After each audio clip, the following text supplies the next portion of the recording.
వాయమ్మనే గీ మూతవరి చూసిండ్రా డ్యూటీలున్న పోలీస్ అన్ననే కొడుతున్నాడు కదా. అగు బండరాళ్లతోని పాపం పోలీస్ అన్న మూతి మీద గట్టిగానే కొట్టిండు బట్టే బాజిగాడు.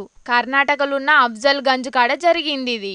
అసలు ముచ్చటేందంటే పరీక్షలు రాస్తున్న గీన షెడ్లకు షిట్టిలు వంచనీకి సోపతిగాన్ని తీసుకొని పోయిండట గిట్లా. ఇక సెంటర్ ముంగట డ్యూటీ చేస్తున్న గీ పోలీస్ అన్నొచ్చి గీడ గిసొంటి కథలు నడవై సప్పుడేక బయటికి పోవాలని చెప్పిండాట. ఇద్దరు కలిసి పోలీస్ అన్న మీదకి అటాక్ చేసిండ్రు గిట్లా. ఒకడు పోలీస్ అన్నను ఆగబడితే ఇంకో బద్మాష్ గాడు ఆడున్న బండరాళ్లతోని బగ్గనే కొట్టిండు పాపం.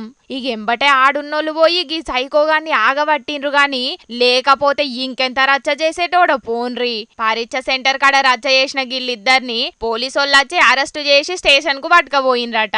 చూసినారుల్లా దునియాల కొందరు ఎట్లున్నారో. పరీక్షల షిట్టిలు కొట్టుడే తప్పంటే ఇంకా షిట్టిలు వంచనీకి సెంటర్ కాడికి పోయి పోలీసోళ్ళ మీదకే దాడి చేసిండ్రంటే ఇక వీళ్ళనేమనాలో మీరే చెప్పుండ్రి.